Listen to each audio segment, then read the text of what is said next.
We are with the new chapter. Now we are with the new chapter logical Venn diagrams. ఓకేనా, logical Venn diagrams గురించి మాట్లాడదామండి ఈరోజు. అయితే Venn diagrams అంటే ఏంటండి? లాజికల్ అంటే మళ్ళీ మాట్లాడతాను. Venn diagrams, what is the Venn diagram? ఇప్పుడు డయాగ్రామ్ ఫర్ ఎగ్జాంపుల్ డాగ్ ఉంది. డాగ్కో డయాగ్రామ్ వేయంటే వేస్తాం కదా, కుక్క, తోక, చెవులు, రైట్, ఇట్లా ముక్కు, మేబీ నాలుక బయటికి పెట్టుకున్నట్టు అవన్నీ వేస్తే డాగ్ అవుతుంది, రైట్. హ్యూమన్ బీయింగ్ అంటే హ్యూమన్ బీయింగ్ వేస్తాం, క్యాట్ అంటే క్యాట్ వేస్తాం. కానీ వెన్ డయాగ్రామ్స్ యొక్క స్పెషాలిటీ ఏంటంటే, ఇప్పుడు ఏదైనా ఒక జాతి గురించి మాట్లాడతాడండి. ఇప్పుడు ఫర్ ఎగ్జాంపుల్ డాగ్స్, క్యాట్స్ అన్నాడు అనుకోండి, మనం వాటిని వెయ్యమండి. ఓకే, ఆ మొత్తం డాగ్ ఎలా ఉంటుంది, క్యాట్ ఎలా ఉంటుంది. లేదా హైదరాబాద్ అన్నాడు అనుకోండి, హైదరాబాద్ ఇదిగో ఇక్కడ చార్మినారు, ఇక్కడ చూసేదట హుసేన్ సాగరు, అందులో మధ్యలో బుద్ధుడు, అవన్నీ లేవు. ఓకే, అవన్నీ వెయ్యం. ఏమేస్తాం? దానికి ఒక ఏరియా స్పెసిఫై చేస్తాం. For example dogs. Okay, dogs, cats, తర్వాత యానిమల్స్ అన్నాడు అనుకోండి సింపుల్గా. ఇట్లా ఒక కేటగిరీస్ ఇస్తాడండి. కేటగిరీస్. డాగ్స్ అనేది ఒక కేటగిరీ, అదొక జాతి. క్యాట్స్ అనేది ఒక జాతి. యానిమల్స్ అనేది వీటన్నిటినీ మించిన సూపర్ సెట్ ఇది, వాటిని అన్నింటినీ కలుపుకొని మాట్లాడే ఒక జాతి. వీటిని ఏరియా స్పెసిఫైడ్గా డయాగ్రామ్ వెయ్యి అన్నాడు. ఏరియా స్పెసిఫైడ్ డయాగ్రామ్ అంటే ఎలా ఉంటుందంటే, ఇవన్నీ యానిమల్స్ అనుకుందాం. సరే ఏమున్నాయి చూపి, ఇదిగో ఇక్కడ ఒకటి ఉంది, ఇక్కడ ఒకటి ఉంది. అది కాదు, అవన్నీ నేను మాట్లాడట్లా. ఓకే, ఇందులో టైగర్ ఏది, క్యాట్ ఏది, మౌస్ ఏది, రైట్, అవి ఏమి నేను మాట్లాడట్లా. ఓకే, జిరాఫ్ ఏది, క్యామెల్ ఏది. ఓకే ఫైన్, యానిమల్స్ మొత్తంగా అన్నీ ఉన్నాయి. ఇక్కడ ఏమున్నాయి నన్ను అడగద్దు, ఎక్కడున్నాయని అడగద్దు, బట్ అన్నీ ఇక్కడ ఉన్నాయి. యానిమల్స్ అన్నీ ఇక్కడ ఉన్నాయి.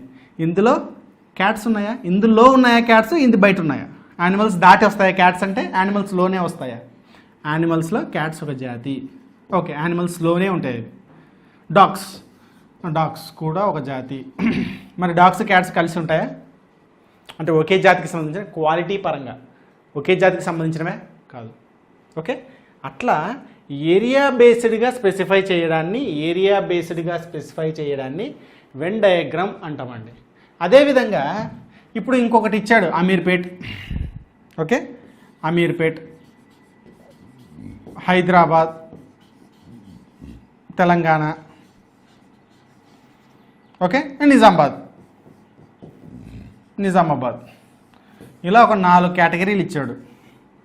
అమీర్పేట్ ఒక ఏరియా, హైదరాబాద్ ఒక ఏరియా, చిన్నది పెద్దది పక్కన పెట్టు, నిజామాబాద్ ఒక ఏరియా, తెలంగాణ ఒక ఏరియా. ఓకే, దీన్ని నాకు వెన్ డయాగ్రామ్లో చూపించు అన్నాడు. వెన్ డయాగ్రామ్లో ఓకే, ఎలా చూపిస్తాం? అమీర్పేట్ ఎక్కడుంది నీకు కనీసం బేసిక్ ఐడియా ఉంటే చాలు. తెలంగాణ ఎక్కడుంది ఏంటి, నిజామాబాద్ ఏంటి ఎక్కడుంది, హైదరాబాద్ ఏంటి ఎక్కడుంది, ఆ చిన్న బేసిక్ ఐడియా ఉంటే చాలు. ఇవైతే ఆల్మోస్ట్ అందరికీ తెలిసినవే అనే ఉద్దేశంతో నేను వీటి గురించి మాట్లాడుతున్నాను. ఫర్ ఎగ్జాంపుల్ ఇది తెలంగాణ. ఓకే, ఇది తెలంగాణ. అందులో నిజామాబాద్ ఒక జిల్లా, Nizamabad is one of the district, and Hyderabad ఒక జిల్లా, హైదరాబాద్ ఈజ్ అనదర్ థింగ్. మరి అమీర్పేట కూడా ఒక జిల్లానా? కాదు. అది నిజామాబాద్లో ఉందా? లేదు. అది హైదరాబాద్లో ఉందా? ఉంది. ఎంతో కొంత, ఇంత ఉందా, ఇంత ఉందా, పక్కన మైత్రివనం ఉందా? అవి కాదు. ఓకే, ఎంతో కొంత. అమీర్పేట అనేది హైదరాబాద్లో ఉంది, హైదరాబాదు తెలంగాణలో ఉంది. హైదరాబాద్ ఒకటే కాదు నాయన, నిజామాబాద్ కూడా తెలంగాణలోనే ఉంది, కరీంనగర్ కూడా తెలంగాణలోనే ఉంది, వరంగల్ కూడా తెలంగాణలోనే ఉంది. అడగలేదు కాబట్టి వేయలేదు, అడిగుంటే అవి కూడా వేయాల్సి వచ్చేది పాపం. ఓకే, అంతే, ఏరియా స్పెసిఫై చేయడం అంతే. అండ్ వాటి మధ్య రిలేషన్ ఎలా ఉంది, అవి కూడా ఒక్కొక్కసారి ఇదంతా కంప్లీట్ రిలేషన్ స్పెసిఫై చేసేది. For example men. Okay, okay, అందులో డాక్టర్స్, డాక్టర్స్. తర్వాత డయాబెటిక్ పేషెంట్స్, రైట్, ఇదిగో వీళ్ళు మెన్లో డాక్టర్స్ ఉన్నారా? ఉన్నారు. డాక్టర్స్ అందరూ మెన్ మాత్రమేనా? ఏం డాక్టర్స్ ఉమెన్ లేరా? ఉన్నారు. ఓకే, మరి డయాబెటిక్లో డాక్టర్స్ ఉండరా? ఉంటారు. డయాబెటిక్ పేషెంట్లను ట్రీట్ చేసే డాక్టర్స్ ఉన్నారు, ఆల్రెడీ పేషెంట్లుగా ఉన్న డాక్టర్లు ఉన్నారు. మెన్నులో డయాబెటిక్ ఉన్నారు, మెన్ను డాక్టర్ అయ్యి ఉండి డయాబెటిక్ అయిన వాళ్ళు ఉన్నారు. 3 కామన్గా ఉన్నాయి, ఈ 2 కామన్గా ఉన్నాయి, ఈ 2 కామన్గా ఉన్నాయి. ఓకే, ఫస్ట్ ఈ 2 మాట్లాడదాం. మెన్ను డాక్టర్స్ ఇంతే గీస్తా నేను. ఎందుకు? There are some doctors who are not men, maybe women, right? Transgenders కూడా గొప్ప గొప్ప చదువులు చదువుతున్నారండి. మేబీ కొంతమంది ట్రాన్స్జెండర్ పీపుల్ కూడా ఉండొచ్చు, ఎవరిని తక్కువ అంచనా వేయడానికి లేదు ఇప్పుడు, right? And they have equal opportunities, they have there own university now in Uttar Pradesh. Okay fine, GK చదవండి బాగా. ఇక్కడ మెన్, ఇది ఉమెన్ కాదండి, doctors. Doctors doctors who are men, doctors who are men. Okay fine, చాలా బాగుంది. Then I talk about diabetic patients. Diabetic patients are also including men, are also including women, are also includes children. చిన్న పిల్లలకు వస్తుందండి diabetics ఈ మధ్య. Okay, disorder ఏం చేద్దాం, ఏం చేయలేము దాన్ని. Okay, there are some doctors who are women are diabetic. There are some doctors who are men and diabetic. There are men who are not doctors, they are diabetic. Okay, they are diabetic who are not doctors, not men. Okay, ఇక్కడ చూడండి, వీళ్ళు డాక్టర్లు కాదు, మెన్ను కాదు. Women who are not doctors, maybe teachers, maybe lawyers, maybe house hold persons. Okay, but ultimately they are diabetic. Diabetic.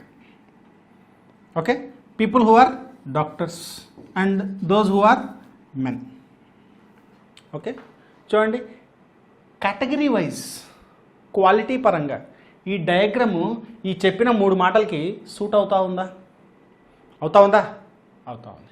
ఇలా suitable diagrams వేసే సిస్టమ్ని వెన్ డయాగ్రామ్స్ అంటారు. Area specified diagrams, quality specified diagrams are called Venn diagrams. Okay, అందులో లాజికల్గా what is logic, ఇది చాలామంది తెలియదండి, చాలామంది తప్పు పలుకుతారు దీన్ని. ఓకే, పలకడం అంటే ప్రొనౌన్సియేషన్ కాదండి మళ్ళీ. What is logic? మీ ఆన్సర్ మీ మనసులో పెట్టుకోండి. ఇప్పుడు నేను చెప్తా. లాజిక్ అంటే చాలామంది, okay, do you know the another term called magic? Logic, magic rhyming words కదా, కానీ మీనింగ్ కూడా సేమా? సినోనిమ్స్ ఒకదానికి ఒకటి సిమిలర్ మీనింగ్సా? కాదండి, opposite in meaning, completely opposite in meaning. Okay, ఏదన్నా ట్విస్టీగా, ట్రిక్కీగా, ఓకే, అద్భుతంగా ఏదైనా చెప్తే దాన్ని లాజిక్ అంటాము అనే భ్రమలో ఉంటారు చాలామంది. కాదండి. ఫర్ ఎగ్జాంపుల్, ఇదిగోండి ఎంటీ హ్యాండ్ చూపిస్తున్నా. ఎంటీ హ్యాండ్ చూడండి. ఇప్పుడు ఇట్లాని నేను ఇట్లా పెన్ను తీశాను. ఓకే, ఎక్కడి నుంచి వచ్చింది ఆ పెన్ను? ఇదిగో ఈ చేతుల్లో ఉండింది ఆల్రెడీ. ఇదిగో ఇక్కడ పెట్టుకొని పెన్ను ఇలా కనపడకుండా ఇలా అని ఇలా పెన్ను తీసుకున్నాను. ఓకే, ఇది ఎలా వచ్చింది పెన్ను అని కనుక నేను సడన్గా అంటే అది మ్యాజిక్ అండి. అది మ్యాజిక్. ఎలా తీయగలిగానో మీకు ఇలా చూపించా కదా, ఇదిగో ఇక్కడ నా చెయ్యి ఉందని, అది చూపించడాన్ని లాజిక్ అంటారు. How we have done something miraculous. If you do something which you can't understand, that is magic. Okay, నీకు అర్థం కాకుండా నేను ఏదో చేశా, అది మ్యాజిక్. అది ఎలా చేశానో, ఆ అర్థం కాకుండా నేను మిమ్మల్ని భ్రమ పెట్టానో, ఆ ట్విస్ట్ని, ఆ మ్యాజిక్ని నేను ఓపెన్ చేశాను, అది లాజిక్. అది లాజిక్. ఓకే, సో లాజికల్గా ఉంటాయండి. మనకి ఇంకా చాలా చాప్టర్స్ ఉన్నాయి. లాజికల్ రీజనింగ్ అనే ఒక సెక్షనే ఉంది. లాజికల్ రీజనింగ్లో ఏమేమి ఉంటాయి? Assumptions, arguments, okay, course of action, right? అందులో కూడా ఇలాగే రియలిస్టిక్గా, వాస్తవంగా అసలు ఎలా జరిగింది, దాని ప్రూఫ్ ఏంటి, దాని బేస్ ఏంటి, దాని సోర్స్ ఏంటి, ఇలాంటి విషయాలు ఖచ్చితంగా చెప్పి మాట్లాడే దాన్ని లాజికల్ అంటారు. ఓకేనండి, right. So we go with some questions. ఇప్పుడు మనం కొన్ని క్వశ్చన్స్ చేద్దామండి. చాలా బాగుంటాయి ఇవి చేస్తే మనకు జనరల్గా, మనకు పర్సనల్గా లాజికల్ థింకింగ్ అనేది డెవలప్ అవుతుందండి. లాజికల్ థింకింగ్ అనేది బాగా డెవలప్ అవుతుంది. మంచి ప్రాక్టీస్ ఇది, లాజికల్ థింకింగ్ డెవలప్ చేసుకోవడానికి. అదేవిధంగా మన కాంపిటేటివ్ ఎగ్జామ్స్ పరంగా సిలాలిజమ్స్ అనే చాప్టర్ చాలా ఈజీ అవుతుందండి. సిలాలిజమ్స్ అనే చాప్టరు, ఇంకా మిగిలిన logical reasoning like core statements and assumptions, okay, statement and assumptions, statements and arguments, statements and conclusions, course of action, right, cause and effect, ఇలాంటి చాలా చాప్టర్స్లో మనకు statements and assumptions, arguments, conclusions, course of action, cause and effect, ఇలాంటి చాలా chapters మనకు చాలా easy అనిపిస్తాయి ఇది కనుక కొంచెం ప్రాక్టీస్ చేస్తే. ఎందుకంటే లాజికల్ థింకింగ్ అనేది మనకు వచ్చేస్తుంది కొంచెం, రైట్? సో ఆ థాట్ ప్రాసెస్తో మనం ముందుకెళ్దాం, right? Will go with some questions. Coming to the questions in logical Venn diagrams. ఇందులో క్వశ్చన్స్ ఇలా ఇస్తాడండి, 3 లేదా 4 టర్మ్స్ ఇస్తాడండి ఇట్లా. Okay, he has given pigeons, birds, dogs. 3 terms ఇచ్చాడు, వాటిని కరెక్ట్గా రిప్రజెంట్ చేసే డయాగ్రామ్ ఏదో సెలెక్ట్ చేసుకోండి అన్నాడు. We have 5 options, A, B, C, D and E. Okay, 5 ఆప్షన్స్లో వీటిని మోస్ట్ సూటబుల్ డయాగ్రామ్ ఏదో చెప్పండి. ఫర్ ఎగ్జాంపుల్ పీజియన్స్, బర్డ్స్, ఈ విషయం అయితే మీకు తెలుసు. బర్డ్స్ అనే జాతిలో పీజియన్స్ ఒకటి. ఓకే, అంటే ఖచ్చితంగా పీజియన్స్ ఎలా ఉండాలి? బర్డ్స్లో ఉండాలి. ఓకే, తర్వాత డాగ్స్కి బర్డ్స్ ఏమన్నా సంబంధం ఉందా? డాగ్స్ ఏమన్నా బర్డ్స్ అవుతాయా? బర్డ్స్లో డాగ్స్ అనే పేరు ఉందా? లేదు. మరి పీజియన్స్కి డాగ్స్కి ఏమన్నా సంబంధం ఉందా? అది కూడా లేదు. అంటే డాగ్ మాత్రం సపరేట్గా ఉంటూ బర్డ్స్ లోపల పీజియన్స్ ఉండాలి, అవునా? డాగ్స్ మాత్రం సపరేట్గా ఉంటూ బర్డ్స్ లోపల పీజియన్స్ ఉండాలి. అలాంటి ఆప్షన్ ఏది ఉందో చూడండి ఇక్కడ. ఆప్షన్ నెంబర్ B కదా. ఇప్పుడు ఇది పీజియన్స్ అవుతే ఇవి బర్డ్స్ అవుతాయి. మరి ఇక్కడ సపరేట్గా ఉన్నది ఏంటి? డాగ్స్కి బర్డ్స్కి సంబంధం లేదు కదా. సో బర్డ్స్కే లేనప్పుడు బర్డ్స్ లోపల ఉన్న పీజియన్స్కి ఏముంటుంది? ఉండదు, right? So what is our option for this question? Our option is B. Okay, ఇక్కడ చూడండి ఏమి ఇచ్చాడో terms: boys, students, athletes. Okay, boys ఇచ్చాడు, స్టూడెంట్స్ ఇచ్చాడు, అథ్లెట్స్ ఇచ్చాడు. అథ్లెట్స్ అంటే ఏదైనా గేమ్ ఆడేవాళ్ళు అథ్లెట్స్ అండి. Okay, right. తర్వాత స్టూడెంట్స్ అంటే బాయ్స్ ఉంటారు, గర్ల్స్ ఉంటారు. ఓకే, స్టూడెంట్స్ అంటే బాయ్స్ ఉంటారు, గర్ల్స్ ఉంటారు, ఓన్లీ బాయ్స్ ఉంటారు. బాయ్స్ కూడా స్టూడెంట్ అయి ఉండొచ్చు, స్టూడెంట్ కాకుండా కూడా ఉండొచ్చు. ఓకే, బాయ్స్ స్టూడెంటే అయి ఉండాల్సిన అవసరం లేదండి. బాయ్స్ అందరూ స్టూడెంట్స్ అయి ఉండాలని ఏం లేదు. బాయ్స్ స్టూడెంట్స్ కాని వాళ్ళు కూడా ఉన్నారు. Okay, right. ఇంకా స్కూల్కి పోలేదు, వాళ్ళు బాయే కదా, చిన్నపిల్లలు ఇంకా స్కూల్ పోవడం స్టార్ట్ చేయలేదు, వాళ్ళు బాయ్సే. తర్వాత అథ్లెట్స్, హూఎవర్ ప్లేస్. ఓకే, ఇందులో కూడా స్టూడెంట్స్ ఉండొచ్చు, బాయ్స్ ఉండొచ్చు, స్టూడెంట్స్ కాని వాళ్ళు ఉండొచ్చు, బాయ్స్ కాని వాళ్ళు ఉండొచ్చు. అంటే అమ్మాయిలు ఉండొచ్చు, వాళ్ళు స్టూడెంట్స్ అయి ఉండొచ్చు, స్టూడెంట్స్ కాకపోవచ్చు. ఇప్పుడు 3 ఎలా ఉన్నాయంటే 3 ఇండిపెండెంట్గా ఉన్నాయి, ప్లస్ 3 ఇండిపెండెంట్లీ ఇన్వాల్వ్డ్గా ఉన్నాయి. They are independent and also independently involved by each other. 3 relation ఉంది. అలాంటప్పుడు నా బెస్ట్ సజెషన్ ఇది కరెక్ట్ ఆన్సర్ అని నా ఫీలింగ్. ఓకే, ఏది? ఈ C. ఎందుకంటే ఇక్కడ బాయ్స్, ఇక్కడ స్టూడెంట్స్, ఇక్కడ అథ్లెట్స్ పెట్టారనుకోండి, కొంతమంది బాయ్స్ స్టూడెంట్స్ అవుతున్నారు. ఇదిగోండి common area, boys and students మాత్రమే. బాయ్స్ స్టూడెంట్స్ కాకుండా కేవలం అథ్లెట్స్ కూడా అవుతున్నారు. వాళ్ళు స్టూడెంట్స్ కాదు, కేవలం అథ్లెట్స్కి మాత్రమే ఆడుతున్నారు వాళ్ళు. స్టూడెంట్స్ బాయ్స్ అయ్యే వాళ్ళు ఉన్నారు, స్టూడెంట్స్ అథ్లెట్స్ అయ్యే వాళ్ళు ఉన్నారు. ఇంకొకటి ఇదిగోండి కామన్ ఏరియా 3టికి. This is students who are boys and also athletes. Okay, athletics practice చేస్తున్నారు, వాళ్ళు స్టూడెంట్స్గా ఉన్నారు, ప్లస్ బాయ్ అందులో. Okay, so this is the right option. This is the right option for this question. Option number C. ఇక్కడ చూడండి ఏమి ఇచ్చారో terms: parliament, council of ministers, prime minister. Okay, parliament అంటే what does parliament includes? Parliament includes all the ministers. Okay, though they belongs to Lok Sabha or Rajya Sabha. Okay, right. Parliament major కదండి. Parliament is entire legislative system of a country. అయితే అందులోనే కదా council of ministers ఉంటారు, అవునా అండి? Council of ministers పార్లమెంట్లో భాగం. అయితే వీళ్ళు కాకుండా ఉంటాడా ప్రైమ్ మినిస్టరు ఆ కౌన్సిల్ ఆఫ్ మినిస్టర్స్లోనే భాగమా? ప్రైమ్ మినిస్టర్ అంటే సపరేట్ కదండి, హెడ్ ఆఫ్ ఆల్ మినిస్టర్స్ కదా. అయినప్పటికీ కూడా prime minister is also a part of council of ministers. Okay, మినిస్టర్స్లో ఇతను ప్రముఖుడు అంతే, అందుకే ప్రైమ్ పర్సన్ అంటున్నారు అంతే. వీళ్ళల్లో వాడే ఇతను కూడా. ఓకే, ఇతను వీళ్ళల్లో హెడ్ అనమాట, సీనియర్, లేదా ఒడియూస్ that they been selected as prime minister. Okay, వీళ్ళకి కాస్త ఇంపార్టెన్స్ ఎక్కువ ఉంటుంది. కానీ who is prime minister? Prime minister is also a part of council of ministers and all these council of ministers work under parliament and the parliament is running under our constitution. Okay, రాజ్యాంగబద్ధంగానే parliament తయారవుతుందండి. పార్లమెంట్లో council of ministers ఉంటారు. Council of మినిస్టర్స్లో prime minister హెడ్గా వ్యవహరిస్తాడు. Okay, ఇది hierarchy. అయితే ఈ హైరార్కీ ప్రకారము మనకు మోస్ట్ సూటబుల్ ఆప్షన్ ఏది? Option A. ఎందుకంటే this is parliament, this is council of ministers. Council of మినిస్టర్స్లో prime minister. Okay, council of ministers దాటి ఏమి ఉండడు prime minister. Council of ministers కూడా పార్లమెంట్ దాటి ఏం చేయడానికి లేదు. మళ్ళీ ఇంకో సర్కిల్ వేస్తే కూడా ఆ సర్కిల్ పెద్ద సర్కిల్ ఏమవుతుంది? అన్ని 3 ఉండే సర్కిల్ కాన్స్టిట్యూషన్ అవుతుంది, మన రాజ్యాంగం అవుతుంది. Okay, right. So what is our option? Option A. Next question ఇక్కడ చూడండి ఏమి ఇచ్చాడో. Building material, cement, bricks. Building material ఏమేమి ఉంటాయండి? బిల్డింగ్ మెటీరియల్ అంటే బిల్డింగ్ కట్టడానికి, ఒక కన్స్ట్రక్షన్ చేయడానికి కావాల్సిన మెటీరియల్ మొత్తం. అందులో ఏమేమి ఉంటాయి అవి మీకు చిన్న ఐడియా ఉంటుంది కదా, శాండ్, సిమెంట్, స్టోన్ ఇలాంటివి. రైట్. సిమెంట్ అని సెకండ్ టర్మ్ ఇచ్చాడు, బ్రిక్స్ అని థర్డ్ టర్మ్ ఇచ్చాడు. మరి ఈ సిమెంట్, బ్రిక్స్ కూడా బిల్డింగ్ మెటీరియల్లో భాగమేనా? అవును. అయితే మన డయాగ్రామ్ ఇదేనా అండి? ఏనేనా? అలా అన్నప్పుడు బిల్డింగ్ మెటీరియల్లో ఈ రెండు ఉన్నాయి, ఓకే ఫైన్. కానీ బ్రిక్స్లో సిమెంట్ కానీ సిమెంట్లో బ్రిక్స్ కానీ వస్తుందా? రాదు. సో ఇది మన ఆప్షన్ కాదు. So what is our option? చూడండి, డి ఒక ఆప్షన్ ఉంది. డి అనే ఆప్షన్లో ఏముంది చూడండి. ఇది ఒక బిగ్ సర్కిల్, అందులో 2 ఇండిపెండెంట్ సర్కిల్స్ ఉన్నాయి. ఈ రెండింటికి ఒకదానికొకటి సంబంధం లేకుండా. ఈ బ్రిక్ ఖచ్చితంగా సిమెంట్ బ్రిక్ అని లేదు కదా, అలా ఉండింటే మేబీ ఇక్కడ తీసుకునే వాళ్ళం. కానీ ఆ బ్రిక్ మట్టి బ్రిక్ అవ్వచ్చు, క్లే బ్రిక్ అవ్వచ్చు.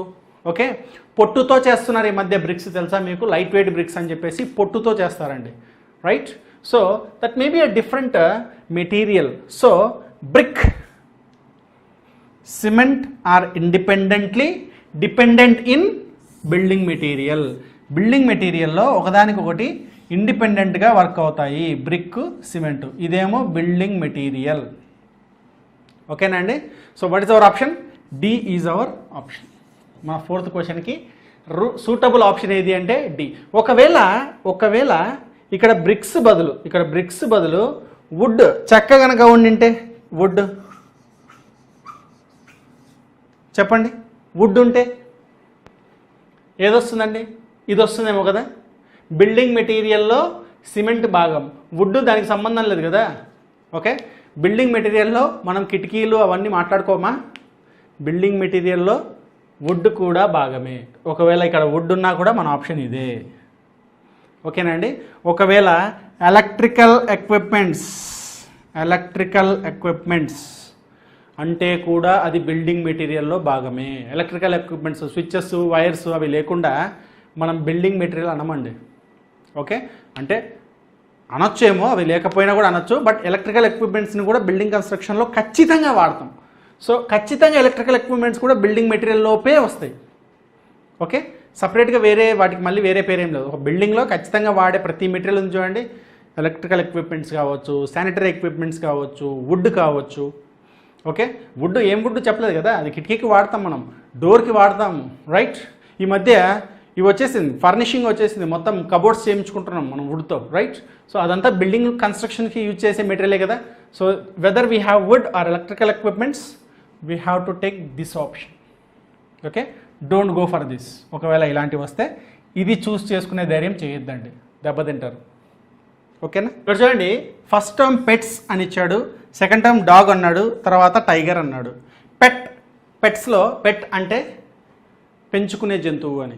Okay, the animals which we can be domesticated. Right. ఇంట్లో పెంచుకోదగ్గ జంతువుల్ని పెట్స్ అని అంటాం. కొంతమంది టైగర్ని కూడా పెంచుకుంటున్నారండి. ఓకే, అట్లని మాత్రం దాన్ని పెట్స్ కిందకి తీసుకురావద్దండి. కొంతమంది పెంచుకుంటున్నారు, they are taking high risk. ఎంత పెంచుకుంటే, పాములు పెంచుకునే వాళ్ళు ఉన్నారు, క్రొకడైల్స్ పెంచుకునే వాళ్ళు కూడా ఉన్నారు. అట్లని మాత్రం అవన్నీ పెట్ యానిమల్స్ కిందకి రావు. ఓకే, సాధారణంగా ఎవరైనా పెంచుకోదగ్గది. ఓకే, సాధారణంగా పెంచుకోదగ్గది. నువ్వు టైగర్ తెచ్చి పెంచుకుంటాను, నేను దాన్ని పెట్ చేసుకుంటా అంటే నువ్వు గవర్నమెంట్ నుంచి పర్మిషన్ తీసుకోవాలండి. అలా పర్మిషన్స్ అవన్నీ ఉంటే దాన్ని పెట్ యానిమల్స్ అనము. నువ్వు పెట్ చేసుకోగలగడం నీ కెపాసిటీ అంతే. రైట్. సో పెట్ యానిమల్స్లోకి డాగ్ వస్తుంది, ఖచ్చితంగా వస్తుంది. టైగర్ వస్తుందా? రాదు. So what is our option? Our option is ఇదిగోండి, ఇది పెట్ యానిమల్స్ అయితే, పెట్ యానిమల్స్ ఇదైతే ఇక్కడ డాగ్ వస్తుంది. మరి పెట్ అనిమల్స్లోకి టైగర్ వస్తుందా? రాదు, టైగర్ దూరంగా ఉంటుంది. సార్ మాకు ఇది కూడా ఆప్షన్ వస్తుందండి, పెట్ అనిమల్స్ లోపల డాగ్స్, మేము కొన్ని డాగ్స్కి టైగర్ అని పేరు పెట్టుకుంటాము, సో డాగ్లో టైగర్ ఉంది. ఓకే, ఇది నౌన్ టైగర్ అని చెప్పలేదు. జనరల్ టర్మినాలజీలో టైగర్ ఏం తీసుకుంటాం? పులి అనేదే తీసుకుంటాం. సో ఇక్కడ నేను ఆ మీనింగే తీసుకున్నాను, జనరల్ టర్మినాలజీనే తీసుకున్నా. మీరు పొరపాటున మీ ఇంట్లోనే నిజంగా కుక్క ఉండి దాని పేరు టైగర్ ఉంటే మా టైగరు డాగు ఇది ఒక పెట్ అని వెళ్ళిపోయారు. ఇక్కడికి వెళ్ళొద్దండి, అక్కడ ఉండండి బీ దగ్గర. ఓకే, క్వశ్చన్ ఫస్ట్ టర్మ్ వచ్చేసి ఎడ్యుకేటెడ్ అన్నాడండి, ఎడ్యుకేటెడ్ చదువుకున్న వాళ్ళు. సెకండ్ టర్మ్ అన్ఎంప్లాయిడ్ ఉద్యోగం లేని వాళ్ళు. థర్డ్ టీచర్, ఓకే చదువు చెప్పేవాళ్ళు. రైట్, ఇప్పుడు చెప్పండి which is the suitable one, which is the suitable one. Okay, you select, have your own choice, then look at the board. ఇప్పుడు చూడండి, ఇక్కడ నేను ఎడ్యుకేటెడ్లో అన్ఎంప్లాయిడ్కి లింక్ ఉందా? ఎడ్యుకేటెడ్ అయ్యుండి కూడా అన్ఎంప్లాయిలు ఉన్నారా? ఉన్నారు. ఒకప్పుడు అన్ఎంప్లాయ్లో ఎంతమంది ఉన్నారండి చదువుకోని వాళ్ళు, చదువుకోలేదు కాబట్టే మీకు అన్ఎంప్లాయ్మెంట్ ఉంది అని మాట్లాడేవాళ్ళు. ఇప్పుడు ఎంత ఎడ్యుకేషన్ ఉన్నా ఎంప్లాయ్మెంట్ ఈజ్ డిఫరెంట్, ఎందుకంటే చదువుతో సంబంధం లేదు. ఎంత చదివినా అన్ఎంప్లాయ్గా ఉండిపోయే వాళ్ళే ఎక్కువ ఉన్నారు. ఓకే, దానికి కారణం చాలామంది చాలా రకాలుగా మాట్లాడతారండి. గవర్నమెంట్ అంటారు, సోర్సెస్ అంటారు, పాపులేషన్ అంటారు. ఏవి కాదండి, ఏది కాదు. ఒకటే కారణం, నాకు తెలిసి నాకున్న సంపూర్ణమైన ఎక్స్పీరియన్స్తో నేను చూసిన దీంతో నేను చెప్తున్నాను. ఒకటే కారణం, మన దగ్గర క్వాలిటీ లేకపోవడం. Okay, if you are qualified person you will definitely get employment at anyway. Okay, ఏ విధంగానైనా మీకు ఎంప్లాయ్మెంట్ దొరుకుతుంది. ఏమంటే రైట్ క్వాలిటీ పర్సన్స్ లేరండి. నేను హైదరాబాద్ని చూస్తున్నానండి, గత 5-6 సంవత్సరాలుగా చూస్తున్నాను. 5 సంవత్సరాలు అయింది నేను హైదరాబాద్ని చూడబట్టి. నాకు తెలిసి హైదరాబాద్లో మాత్రమే ప్రతిరోజు ఒక 1000 ఉద్యోగాలు వస్తాయండి. ప్రతిరోజు 1000 ఉద్యోగాలు ఉన్నాయి. ఓకే, వెయిటింగ్లో ఉన్నారు, రైట్ పర్సన్ దొరకట్లేదు మాకు అని. I'm talking about some high level jobs, even very very low level jobs, అన్నీ కలిపి 1000 ఉద్యోగాలు ఉన్నాయి. రైట్ స్కిల్డ్ పర్సన్ దొరకట్లేదు వాళ్ళకు. ఎందుకు? మన దగ్గర స్కిల్డ్ పర్సన్స్ లేరు. చదవాలి, చదివినాం. ఓకే, కొన్ని స్కూల్స్ ఉంటాయండి, లాంగ్వేజ్ నేర్పిస్తుంటారు, ఆ లాంగ్వేజ్ వినలేమండి. నేను ఎగ్జాంపుల్స్ కూడా చెప్పలేను, మీకు బోర్ కొడుతుంది. Okay fine, right. ఎడ్యుకేటెడ్ అన్ఎంప్లాయ్కి లింక్ ఉంది, ఎలా ఉంది? తర్వాత టీచర్కి అన్ఎంప్లాయ్కి లింక్ ఉందా? ఆపోజిట్గా ఉంది. If the is a teacher is not unemployed. Okay, teacher అనేది ఒక జాబ్ అండి, ఒక ప్రొఫెషన్. టీచర్ అయ్యాడు అంటే అన్ఎంప్లాయ్ అని ఎలా అంటాం? అన్ఎంప్లాయ్ అయితే వాడు టీచర్ ఎలా అవుతాడు? కాడు. Okay right fine. మరి ఎడ్యుకేషన్కి టీచర్కి రిలేషన్ ఉందా? 100% ఉంది. టీచర్ అవ్వాలంటే ఖచ్చితంగా వాడు ఎడ్యుకేటెడ్ అయి ఉండాలి. టీచర్ అవ్వాలంటే జనరల్గా టీచర్ అనే టర్మ్ని మాట్లాడుతున్నాను. జనరల్ టీచర్ అనే టర్మ్ ఎవరు? The person who teachers. Okay, one specific language, one specific subject, one specific any information which is relevant to the basic study of human being. Okay, so అలాంటిది వాడు educate అయ్యి ఉంటేనే కదా teach చేస్తాడు. Educate అవ్వకుండా teach ఎలా చేయగలడు? చేయలేడు. రైట్, సో నా బెస్ట్ ఆప్షను బి అండి. నా బెస్ట్ ఆప్షను బి. మీకు కావాలని మిమ్మల్ని కన్ఫ్యూజ్ చేయడానికి నేను దగ్గర ఆప్షన్స్ అన్నీ వేసి పెట్టా. మోస్ట్ రెలవెంట్ అనిపించేవన్నీ వేసి పెట్టా. వీటిల్లో ఇది కాదు అది కాదు, మీరు చాలామంది దీనికి పోయింటారు. Okay, educated teacher, unemployee separate కాదండి. ఎడ్యుకేటెడ్లో కూడా, ఎడ్యుకేట్ అయిన వాళ్ళలో కూడా అన్ఎంప్లాయీస్ ఉన్నారా? ఇదిగో this is the common area who are something, అది కొంచెం ఉందో ఎక్కువ ఉందో whatever, there are some people who are common in educated and unemployed. And teachers who are completely educated. Without education they won't become a teacher, right? Teacher, educated, ఇక్కడ unemployee. Okay right. Quality ఉంటే, right skill ఉంటే, కనీసం ఏదో ఒక skill స్టాండర్డ్గా ఉంటే అన్ఎంప్లాయీలు ఉండరండి. ఉండరు, 100% ఉండరు. Okay right. Coming to the next question. Here are the 3 terms: science, maths and biology. ఈ పదాలు విన్న వెంటనే మీకు ఇమీడియట్గా స్ట్రైక్ అయ్యే ఆప్షను మూడు డిఫరెంట్ సబ్జెక్ట్స్ అండి, ఒకదాంతో ఒకటి సంబంధం లేదు.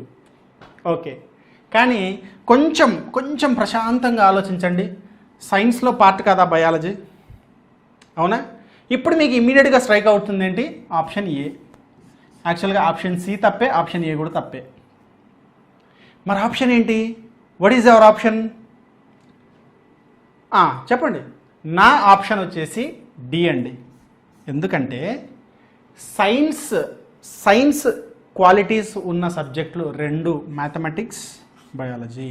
Mathematics is also part of science. What is science actually? ఎట్లా అండి సైన్స్ వేరు మ్యాథ్స్ వేరు? మీరు 10th సిలబస్ గురించి 10th సబ్జెక్ట్స్ గురించి మాట్లాడట్లేదండి. జనరల్గా సబ్జెక్ట్ అనే దాని గురించి మాట్లాడుతున్నాను. ఓకే, సైంటిఫిక్ సబ్జెక్ట్స్ 2 టైప్స్ అండి. ఒకటి science subjects, 2 arts subjects. Okay, డిగ్రీలో చూడండి కేటగిరీ ఎలా ఉంటుంది, సైన్స్ డిపార్ట్మెంటు, ఆర్ట్స్ డిపార్ట్మెంట్. అవునా? సో సైన్స్కి సంబంధించిన సబ్జెక్ట్స్ ఏవైతే ఉన్నాయో అవన్నీ కలిపి సైన్స్ గ్రూప్లోకి సైన్స్ డిపార్ట్మెంట్కి వస్తాయి. ఆర్ట్స్ గ్రూప్కి వచ్చేసరికి ఆర్ట్స్. సైన్స్ అంటే ఏంటి అంటే something which we define with a specific proof. ఇది ఒక కండిషన్. రెండవ condition which are common in entire universe. ఈ 2 రూల్స్ ఫాలో అవుతుందా? ఫర్ ఎగ్జాంపుల్ ఇప్పుడు ఆర్ట్స్కి సైన్స్కి డిఫరెన్స్ చెప్తాను. సైన్స్ అంటే ఇండియాలో ఏదున్నా పాకిస్తాన్లో అదే ఉండాలి, అమెరికాలో అదే ఉండాలి, యూనివర్స్లో అదే ఉండాలి, మూన్ మీదకి వెళ్ళినా అదే ఉండాలి, జూపిటర్ మీదకి వెళ్ళినా అదే ఉండాలి. Okay, what is 4 + 4? Same question in Pakistan, America, Jupiter, moon, wherever. 4 + 4 is 8. Okay, then if you go with art, who is your prime minister? Which differs in India, which differs in Pakistan, which differs in other country. If there are some people who made their own prime minister, that differs at that place. అవునా కదా? So క్లైమేట్కి సంబంధించిన questions, right? ఏదైనా ఒక పని చేసే విధానానికి సంబంధించిన questions. ఎందుకు మన ఫుడ్ స్టైల్ ఉంది. ఓకే, ఆంధ్రాలో ఒక టైప్ ఆఫ్ ఫుడ్ తింటారు, ఇంకా కిందికి తమిళనాడు సైడ్ వెళ్తే వాళ్ళ ఫుడ్ స్టైల్ కల్చర్ వేరే ఉంటుంది, కల్చర్ మాట్లాడే విధానం వేరే ఉంటుంది. ఓకే, అది ఒక్కొక్క ప్రాంతానికి ఒక్కోలాగా ఉందా? క్లైమేట్ ఒక్కో ప్రాంతానికి ఒక్కోలాగా ఉందా? అవన్నీ ఆర్ట్స్ అండి, ఆర్ట్స్కి సంబంధించిన సబ్జెక్ట్స్ అవన్నీ. ఓకేనా? సో సైన్స్లోకే వస్తుందండి మ్యాథ్స్ కూడా. నాను మాస్ టీచరే. ఓకే, నేనే చెప్తున్నా, మరి నేను చెప్తే వినరా ఏంటి? Okay, this is about science. The bigger circle is science and the parts of science are maths, biology, stats, geometry. Okay, even more physics, chemistry. Okay, అవన్నీ సైన్స్ కిందికే వస్తాయండి. Microbiology, biochemistry.